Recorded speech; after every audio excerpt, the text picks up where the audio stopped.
চলো আজকের ক্লাস শুরু করছি। তো আজকে আমরা যেটা করব, এইচসি বর্মার কিছু অঙ্ক সলভ করব আর পাওয়ার পার্টটা করব। আগে যেটা সহজ জিনিস, যেখান থেকে নিটে বিশেষ করে জেইতেও দেয়, নিটে জেইতে খুব সহজ সহজ কিছু কোশ্চেন আসে, বাট একটু কনসেপচুয়াল। তো সেই টাইপের অঙ্কগুলো আগে করে নিই। তো পাওয়ার পার্টটা আমরা আগে কমপ্লিট করে নিই, তারপর এইচসি বর্মার কিছু সলিউশন করে দেখাবো, কিছু ভালো ভালো অঙ্ক করে দেখাবো, আর লাস্টে একটা বোলের ওপর একটা মাস থাকলে সেটার থেকে কিরকম অঙ্ক আসতে পারে সেগুলো কিছু করে দেখাবো। চলো, তো ফার্স্ট হেডিং দাও পাওয়ার। আজকে শুরু করছি পাওয়ার। পাওয়ার সহজ পোরশন, বাট এখান থেকে দুটো তিনটে ট্রিকি কোশ্চেন আসে। সেই দুটো তিনটে ট্রিকি কোশ্চেনকে আমি খুব সুন্দরভাবে তোমার সামনে সাজিয়ে দেবো। তো তুমি অঙ্ক করেই বুঝে যাবে কিরকম টাইপের ভ্যারিয়েশন হবে, তো সেটা দেখতে পাবে। আমি সাজিয়ে দেবো পুরো জিনিসটা। পাওয়ারটা সহজ চ্যাপ্টার, বাট সেখান থেকে অঙ্ক স্টুডেন্টরা পারে না, তার কারণ চ্যাপ্টারটাকে অর্গানাইজড ওয়েতে পড়ে না বলে। তো আমরা সেটা করবো এখন, সহজ জিনিস। চলো শুরু করি। তো তোমরা সবাই জানো পাওয়ারের formula work done by time, অথবা ল্যাঙ্গুয়েজে যদি আমরা বলি তাহলে তাকে বলে কি বলে বলো, rate of doing work.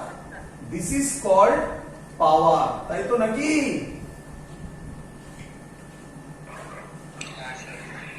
আচ্ছা চলো ভালো করে দেখতে পাবে। এবার কোশ্চেন হচ্ছে, এই যে পাওয়ারের আমরা ফর্মুলাটা লিখেছি, এটা কি পাওয়ার অ্যাকচুয়ালি? কি পাওয়ার? পাওয়ার দু ধরনের হয়। কি পাওয়ার এটা? এর নাম শর্টে লিখবো আমরা এভিজি, মানে হচ্ছে এভারেজ পাওয়ার। বলো কি পাওয়ার? বলো বাবা। Average power. তো এভারেজ পাওয়ারের ফর্মুলা হবে work done by time. Sir আর কি কোনো চেঞ্জ ওভার আছে? আর কি কিছু আলাদা কিছু হয়? হ্যাঁ হয়। কি হয় আলাদা? দেখো ভালো করে, খুব সহজ জিনিস। আচ্ছা, আমরা যদিও জেইতে নিটে এখনো করিনি, বাট আমরা বোর্ডসের ক্লাসে করে ফেলেছি। থার্মোডাইনামিক্সে পড়েছিলাম ওয়ার্ক ডানের আরেকটা ফর্মুলা হয় pressure into change in volume. তাই তো পড়েছিলাম। তো এটা থেকে একটা অঙ্ক আসবে। এটা একটা অঙ্ক হচ্ছে কিন্তু বাবা, এগুলো একটা অঙ্ক হবে, আমি দেখাবো সব করে করে। বললাম না পাওয়ার লোকের প্রবলেম হয়, লোক অর্গানাইজড ওয়েতে পড়ে না বলে। অর্গানাইজড ওয়েতে পড়লে, আমি যেভাবে বলছি সেইভাবে পড়লে পাওয়ার চ্যাপ্টারে কিচ্ছু নেই। ভালো করে দেখবে। তো পাওয়ারের ওয়ার্ক ডানের ফর্মুলা হয় পি ডেল্টা ভি। কোথায় পড়েছো? আশা করি মনে আছে, থার্মোডাইনামিক্সে। Pressure into change in volume. Delta V means change in volume. আর টাইম তো টাইমই আছে। ক্লিয়ার সবার?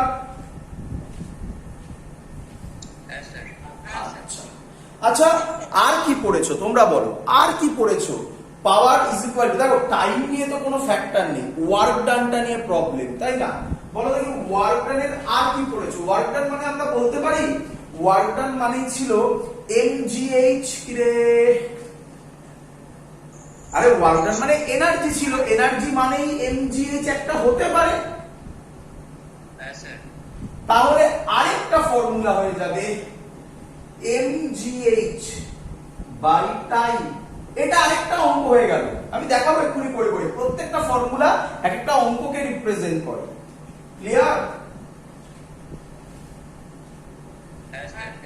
আচ্ছা আচ্ছা, আর কি পড়েছো তোমরা বলো? ওয়ার্ক ডানের আর কি ফর্মুলা পড়েছো? আর2 হ্যাঁ বলো। kq ওয়ার্ক ডানের ফর্মুলা kq বাই r। কোথায়? Potential. kq by r, kq by r কোথায়? ও মানে ইলেকট্রোস্ট্যাটিক্সে। না না, এখন ইলেকট্রোস্ট্যাটিক্সে ওরকম ভাবে যাওয়ার দরকার নেই।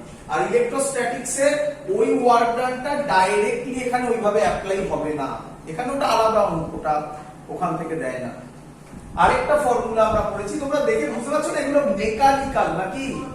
এগুলো মেকানিক্যাল এনার্জি হচ্ছে, দেখো mgh মেকানিক্যাল এনার্জি। তাহলে mgh যদি হয় আরেকটা হবে না change in kinetic energy. Kinetic energy করবে না, কি করবে?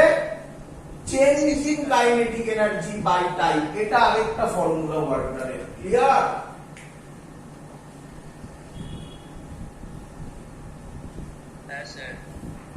চলো এবার নেক্সট কোশ্চেন কি স্যার? নেক্সট কোশ্চেন খুব সিম্পল। যদি এটা এভারেজ পাওয়ার হয় তাহলে, আচ্ছা তার আগে একটু কথা বলে নি, বেসিক কিছু কথা তোমরা জানো সবাই। পাওয়ারের ডাইমেনশন কি হবে? ওয়ার্ক ডানের ডাইমেনশন কি জানি? m energy dimension l square t to the power -2 by t। Cancel out করলে কি দাঁড়াবে বলে ফেলো? m l স্কয়ার t আর t to the power -2 cancel out হলে কত হবে? ক্যান্সেল আউট উপরে যাবে, কত হবে? t টু দি পাওয়ার -3। তো এটা হলো পাওয়ারের ডাইমেনশন। আচ্ছা এর ইউনিট কি হবে? এখান থেকে ইউনিট বলো না, kg metre square per second cube. হ্যাঁ এটা হয়, এটা না, এখান থেকে বলো। ওয়ার্ক ডান বাই টাইম থেকে বলো, কি ইউনিট হবে? Joule per second. Joule per second. বা এর একটা ফেমাস নাম আছে, এর নাম ওয়াট। তোমরা জানো এগুলো আশা করি। ওয়াট। ক্লিয়ার? চলো এখানে একটা প্র্যাকটিক্যাল ইউনিট আছে, জানো তো? একটা ফেমাস প্র্যাকটিক্যাল ইউনিট আছে, তার নাম হচ্ছে, একটা ফেমাস প্র্যাকটিক্যাল ইউনিট আছে, তার নাম হচ্ছে হর্স পাওয়ার। কি নাম? Horse power. এর ভ্যালু 746 ওয়াট। এটাও তোমরা জানো, কম ইউজ হয় বাট পরীক্ষায় দিয়ে দিতে পারে হট করে 1 horse power is equal to বলে দিয়ে দিতে পারে। ক্লিয়ার? এটা স্যার কোথায় ব্যবহৃত হয়? অঙ্কের মধ্যে দিয়ে দেবে হট করে। অঙ্কের মধ্যে পাওয়ার বলে দিল 1 এইচপি, তাহলে তোমাকে জানতে হবে 1 এইচপি মানে হচ্ছে 746 ওয়াট। এই এইচপিটাকে বলা হয় প্র্যাকটিক্যাল ইউনিট। হর্স পাওয়ারকে বলা হয় প্র্যাকটিক্যাল ইউনিট। ক্লিয়ার? স্যার হ্যাঁ এমনি স্যার এমনি রিয়ালিটিতে এমনি কোথায় ব্যবহৃত হয় ইউনিটটা? কিসের? এমনি রিয়ালিটিতে মানে কোন ক্ষেত্রে এই পাওয়ার হিসেবে এটা ব্যবহৃত হয়? গাড়ির ক্ষেত্রে বলা হয়, গাড়ির ক্ষেত্রে বলে না 2 এইচপি, 2 হর্স পাওয়ার। গাড়িতে ইঞ্জিনের পাওয়ার বোঝাতে গেলে হর্স পাওয়ার তো খুব পপুলার একটা ইউনিট। ক্লিয়ার? চলো এবার তো এগুলো বেসিক কথা বললাম, এবার যেটা আমি লিখতে চলেছি সেটা ভালো করে লিখবে। আমরা পাওয়ারের আরেকটা ফর্মুলা হয়, বাট আলাদা হতে চলেছে, কিন্তু আমি দেখাবো একটা অঙ্কে করিয়ে। এভারেজ পাওয়ার আর আরেকটা নাম হচ্ছে ইনস্ট্যান্টেনিয়াস পাওয়ার। কি পাওয়ার? ইনস্ট্যান্টেনিয়াস পাওয়ার। দুটো আলাদা আলাদা জিনিস কিন্তু। তো কি বলছে? ইনস্ট্যান্টেনিয়াস পাওয়ারের একটা ফর্মুলা হয় P instantaneous, INST, P INST। এর ফর্মুলা হয়, লিখবে dw বাই dt। তোমরা জানো এটাকে ডেরিভেটিভ ফর্মে লেখা হয়।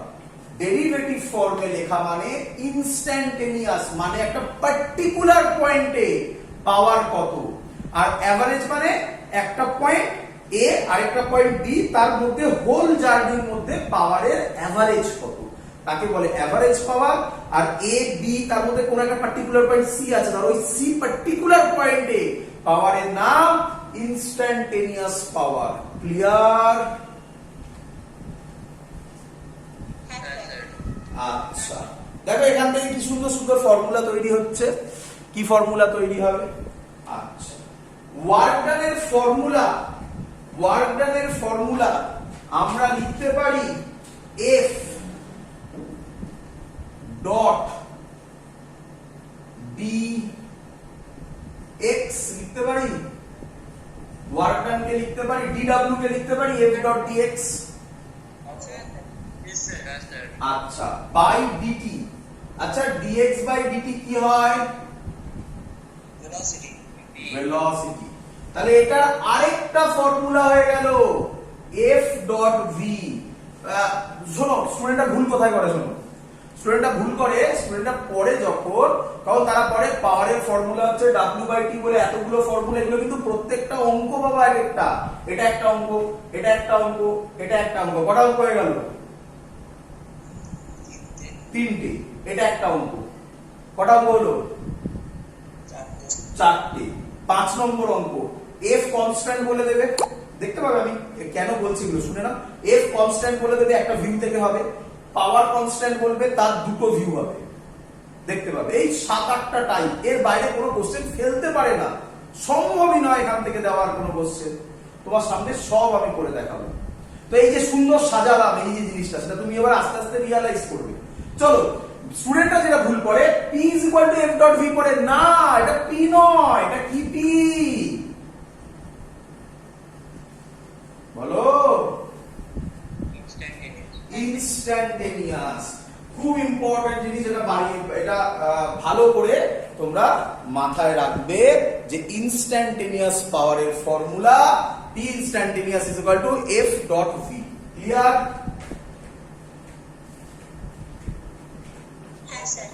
চলো, তো চ্যাপ্টার শেষ, মানে আর বোঝানোর আমার সেরকম কিছু নেই।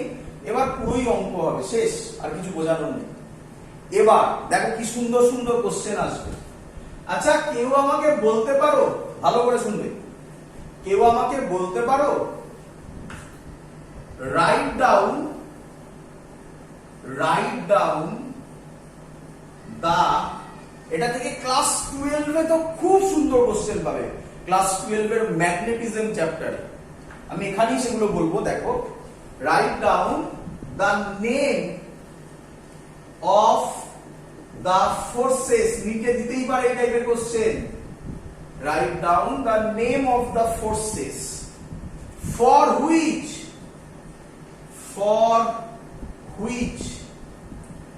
পাওয়ার ইজ, ই মানে পাওয়ার, আমি ছোট লিখলাম, টি is always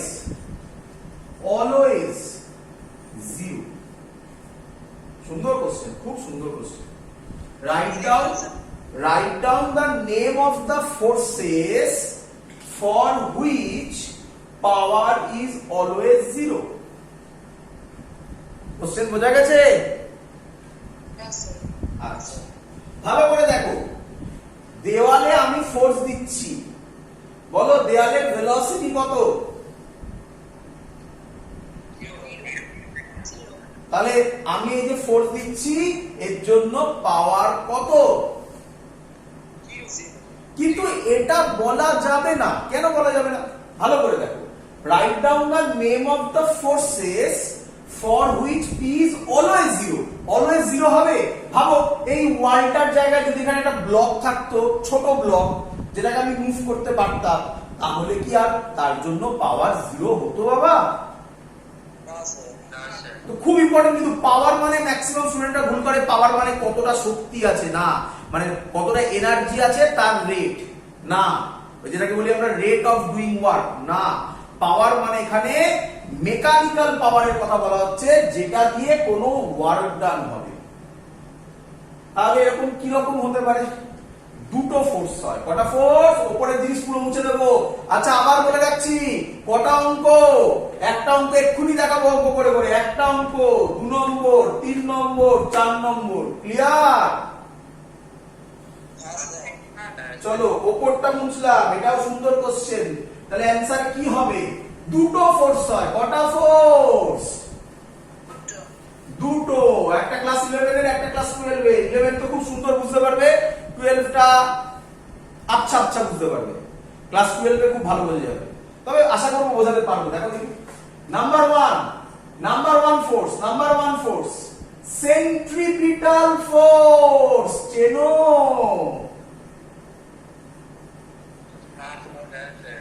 centripetal force, circular পাথে ধরো একটা বডি ঘুরছে, centripetal force always acts towards দা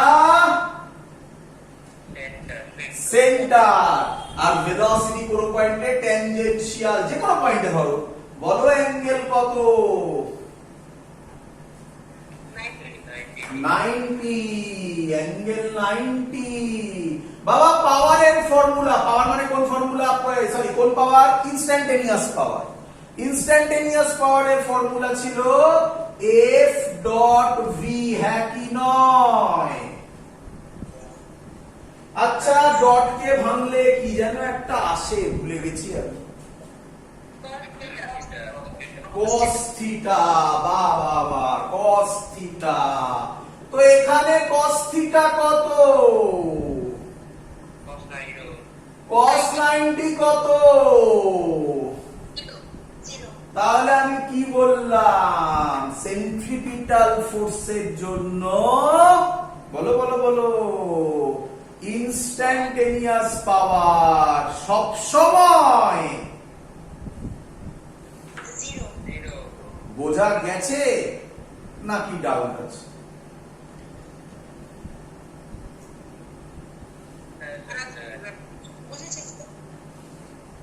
চলো তাহলে এতক্ষণ দেরি লাগছে কেন বলতে, তাড়াতাড়ি বলবে না, 100% বল বুঝলে। ভালো লাগছে না, কি সুন্দর লাগলো না লজিক? আচ্ছা আরেকটা নাম্বার 2, নাম্বার 2 তো আপাতত শুনে রাখো, চিন্তা নেই, আমি লজিক বলে দেবো।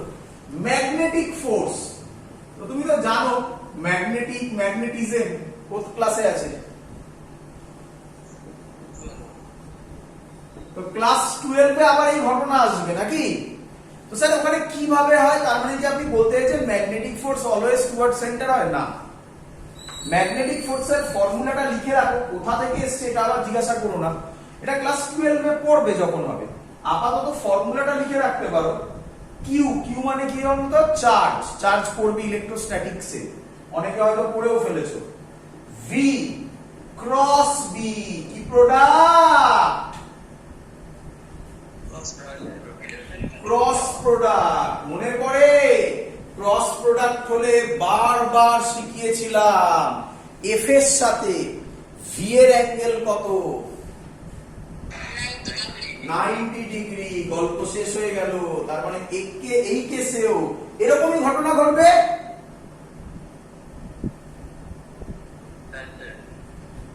খুব ইম্পর্টেন্ট কোশ্চেন, দিতেই পারে, দেয়নি এখনো পর্যন্ত, দিতেই পারে। নিট জেইতে write down the name of the forces, option দিয়ে দেবে, ফর হুইচ পি, পি মানে পাওয়ার, ইজ অলওয়েজ 0। বলো সবার ক্লিয়ার কিনা? সহজ সহজ অঙ্ক, 3টে অঙ্ক, আমি চাই সবাই এই অঙ্কগুলো নিজেরা করবে। চলো সহজ সহজ অঙ্ক, কঠিন অঙ্ক আমি আবার বলছি, পাওয়ারে কোনো কঠিন অঙ্ক হয় না।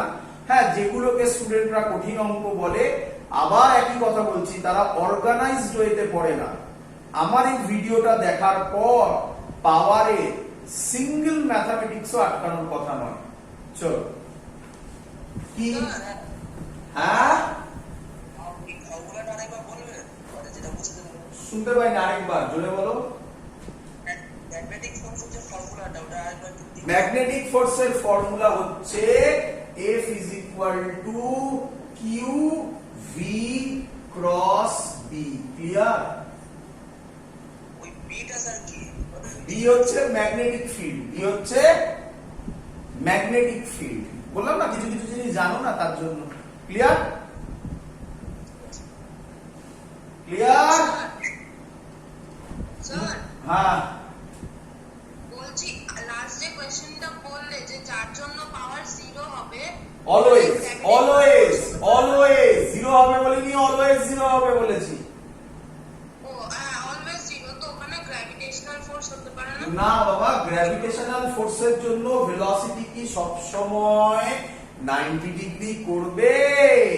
আমি যদি একটা বলকে উপর থেকে ছেড়ে দিই, গ্র্যাভিটেশনাল ফোর্স কোন দিকে? নিচের দিকে। ভেলোসিটি কোন দিকে? নিচের দিকে। তাহলে অ্যাঙ্গেল কত? 0 cos 0 কত? 1। তাহলে কি 0 হলো? না না, তাহলে আমি কি বলেছি? অলওয়েজ 0, তাই না? হ্যাঁ হ্যাঁ, চলো চলো চলো। আচ্ছা 3টে অঙ্ক, তাড়াতাড়ি 3টে অঙ্ক, লিখতে বেশি টাইম লাগবে, অঙ্ক করতে কম টাইম লাগবে। তিনটে অঙ্ক কার উপর বেস করে স্যার? এর উপর বেস করে। কার উপর? দেখো দেখি চেনো কিনা এসব, দেখো দেখি চেনো কিনা এসব, চেনো এসব? এসব কোথা থেকে এসছে জানো? দেখেছো? কেউ কিছু বলে না। হ্যাঁ স্যার দেখেছি। চলো ফার্স্ট অঙ্ক। ফার্স্ট অঙ্ক তো খুব পপুলার, খুব পপুলার, নিটে বহুতবার দিয়েছে, বহুতবার দিয়েছে। ফার্স্ট অঙ্ক খুব পপুলার, বলছে দ্য হিউম্যান হার্ট। আমার লিখতে বেশি টাইম যাবে, অঙ্ক করতে তার থেকে কম টাইম লাগবে। দ্য হিউম্যান হার্ট, তাই তো নাকি? Forces 4000 centimetre cube of blood per minute, তাই তো নাকি? হিউম্যান হার্ট পাম্প করে যখন, তখন যেই পাম্প করলো একটা ব্লাড ফ্লো হবে তো নাকি? কত ব্লাডটা যে ফ্লো হলো তার ভলিউম কত? Volume 4000 centimetre cube of blood per minute, per minute. তারপর কি বলেছে? Through the arteries per minute, through the arteries under pressure of 130 mm, millimeter 130 mm, তাই তো নাকি? এর জন্যই প্রেসার মাপে তো, ব্লাড প্রেসার মাপে না? কোথায় মাপে ব্লাড প্রেসার? মাথায় মাপলে ভালো হতো না? মাথা টিপে দিত। কিরে একটা বেল্ট আটকায় না? বেল্টটা মাথায় পড়ালে মাথা টিপে টিপে দিত, ফোলে, তাই না? পায়ে করতে পারতো, পা টেপা হয়ে যেত। বলো অ্যান্সার দাও তাড়াতাড়ি। কেন নয়? মাথায় পায়ে কেন মাপে না? চলো দাও। আর্টারিজ আন্ডার প্রেসার অফ এত, লিখে দিয়ে কোশ্চেনটা, তোমরা ওটার উত্তর দাও। দ্য ডেনসিটি অফ ব্লাড কত বলেছে? Is 1.03 gram per centimeter cube. What is the power of the heart? তার মানে আমাদের হার্টের একটা পাওয়ার আছে, তাই তো? What is the power of heart? তার মানে আমাদের হার্টটা কিছুই নয়, গাড়ির ইঞ্জিনের মতো বিহেভ করে, তাই না?